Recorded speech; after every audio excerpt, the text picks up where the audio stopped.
What exactly is a dynamic microphone and a condenser microphone, and which one is best for you? Back when I first started my podcast, I bought the Red Dragon condenser microphone that you see here. It was a relatively affordable microphone and I didn't want to spend too much money on a microphone just as I was starting my podcast. But long story short, after recording our first episode, I wasn't happy with the audio quality and so I sold that microphone and bought this one instead. What I have here is the Audio Technica Atr 2100X. It's a dynamic microphone and it's one of the best entry-level microphones on the market today. However, I also recently acquired a condenser microphone from an up-and-coming brand called Fifine for the purposes of this video. Also, I recently reached 1,000 subscribers a couple of weeks ago. In fact, I'm already nearing 1,500. I will be giving away this condenser microphone to celebrate that milestone. Stay tuned until the very end of this video to learn more about the giveaway mechanics. The giveaway will be open to anyone in the Philippines, so do wait until the end. Keep in mind that both of these microphones fall under different price brackets and this is not a direct comparative review. They're just two good examples of entry-level dynamic and entry-level condenser microphones that I can use to illustrate the differences between the two. But first off, let's talk about why it's important to even have a microphone to begin with.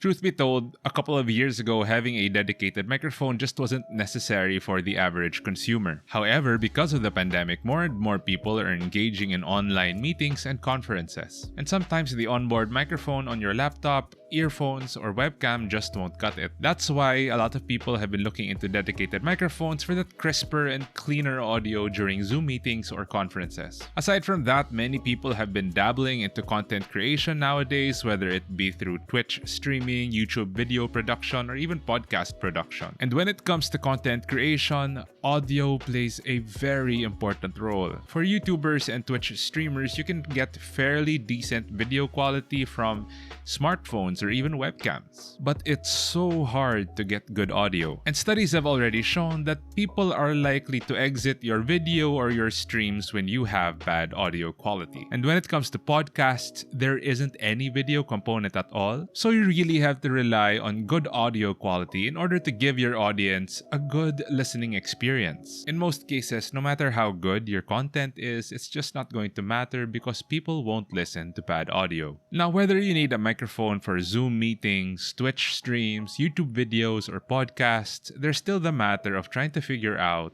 what microphone is best for you. Ultimately, aside from price, one of the major factors that you need to consider when choosing a microphone is whether you want a dynamic or a condenser microphone. Condenser mics make use of diaphragms that absorb sounds and create vibrations. These diaphragms then convert those sounds into electrical signals, which can be interpreted as audio data. Typically, condenser microphones are very sensitive to sound. That means they are very good at capturing even the smallest details of the audio that they record. This becomes especially important if the source of the sound that the microphone is trying to pick up is coming from very far away. In some cases, high-end condenser microphones require so much power that they need an external power source like a 48-volt phantom power. Now, dynamic microphones make use of moving coils instead of diaphragms to convert sounds into electrical signals. These electrical signals are then processed and converted into audio data that you can use for your recordings. Now, dynamic microphones are less sensitive than condenser microphones, and that means if you want to pick up the full details of my voice, I have to put my mouth very near the proximity of the microphone just like this. And since they are less sensitive, they don't require as much power, so they don't really need phantom power except for a few higher-end dynamic microphones. Now, when it comes to microphone connectivity, there are either two routes that you can take: XLR or USB microphones. XLR connections are traditional connections that are used for microphones. They are the industry standard and they capture audio signals through 3-pin connectors. XLR microphones need to be plugged into an audio interface in order to convert the audio signals into a digital file. USB mics, as the name implies, relies on USB in order to connect your mic to your computer. They're great for beginners or for novices because they don't really require audio interfaces anymore. Let's do a quick rundown of the pros and cons for each. The main advantage of an XLR microphone is that it is the industry standard and you have higher potential to produce greater quality sound. But the advantage of the USB microphone is that it's just a lot easier to use and it's a lot more accessible for people who don't want to have to spend extra money on an audio interface. However, the cons of using a USB microphone is that you can only use one microphone per PC at a time. This can be very challenging for podcasts that have multiple guests or multiple hosts in one recording. Each person in that podcast would require their own personal laptop or computer that their USB mic would be connected into. USB mics also don't capture as higher quality audio as XLR microphones, so they don't give you as much flexibility when it comes to post-processing. Another thing that we have to take into consideration when buying a microphone is the polar pattern. I won't go into too much detail about this, but essentially every microphone will have its own particular polar pattern. And a polar pattern is essentially just the direction in which your mic is sensitive to sound. Some mics have a forward or cardioid polar pattern wherein they only pick up sounds that are coming from sources directly in front of it. There are some mics that have a more rounded polar pattern wherein they are picking up 360 degrees of audio. Now for the mics that we will be discussing in today's review, they are both USB capable microphones. However, the Audio Technica that I have here is also capable of XLR connectivity. It's capable of recording 24-bit 192 kHz audio, and it's a dynamic microphone with a cardioid polar pattern, meaning it only picks up sounds of the sources that are directly in front of it. So if I was to move myself around, you would notice that there is a shift in the audio quality wherein when I'm towards the sides of the microphone, it's not necessarily picking up as much detail. Now, this microphone can be bought for approximately around 5,500 pesos depending on where you're buying it from. But one of the coolest features about this mic is that it does have a headphone jack, which means you can do live monitoring while you're recording. There's also a volume knob to adjust the audio output to your headphones, but there's no way for you to adjust the input gain towards the microphone itself. The Fifine K680 is also a USB microphone, but it doesn't have XLR connectivity.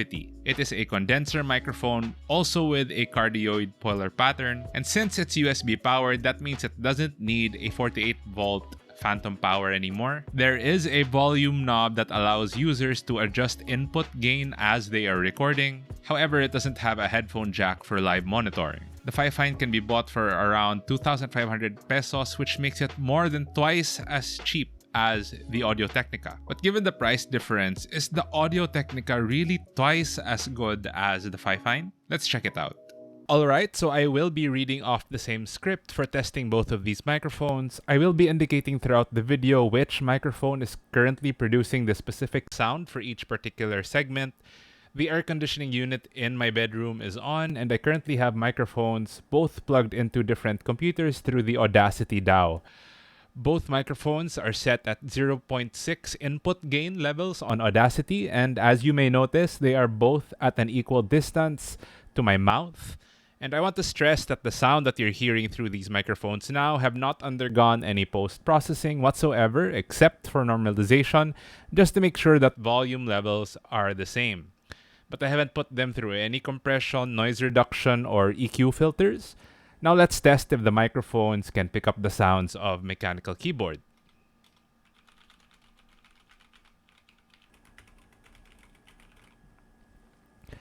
Again, this is without any post-processing. However, if you're going to be using these microphones for content creation, it's more realistic that you would be putting these mics through some kind of post-processing, and I'm going to give you a sample of that now. Now this is how the mic sounds with post-processing.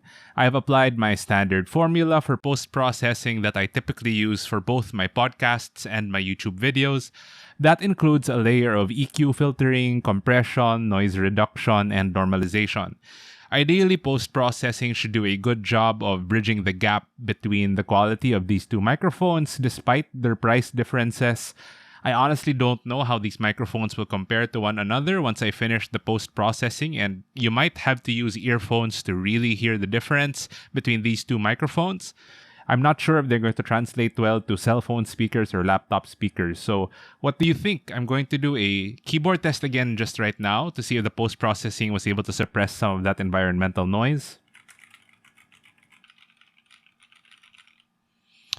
So yeah, I can't wait to listen back to the audio that I've recorded here and, compare these two microphones. Based on the initial results without any post-processing, the ATR 2100X is a definitely much better microphone. It does a better job of recording a crisper and cleaner sound that's a lot clearer to the ears. You can still hear some background noise, especially when I start typing on my keyboard with both microphones, but it is more prominent on the 5-fine because it is a condenser microphone and it is more sensitive to external sounds. However, after I did post-processing, I did notice that the audio quality of the 5-fine improved significantly. This was especially evident in terms of the clarity of the voice. It wasn't as muffled. However, when it comes to background noise, after post-processing, I could barely hear the air conditioning unit on the ATR 2100X. The 5-fine, on the other hand, even after my post-processing, I could still hear that air conditioning and the typing. And the problem with putting it through another round of post-processing for noise reduction is that it's going to compromise the quality of the audio. Again, it is important to note that the Audio Technica is more than twice as expensive as the 5-fine, so it's really not a fair fight. You can always expect it to have better audio quality just because of the price difference. But the 5-fine is not bad at all. It can definitely pass as a really good upgrade from your laptop microphone or your phone's microphone. Ultimately, I think that dynamic microphones are better for content creators who don't have acoustically treated rooms. For people like myself who has to deal with a lot of background noise from air conditioning units, electric fans, or construction, or barking dogs, I really need a dynamic microphone for my content creation purposes because it does a better job of eliminating all of that background noise. But if you're in a well-treated room or if you live in a community where it's relatively quiet and you don't have to deal with external background noise, then a condenser microphone is really good.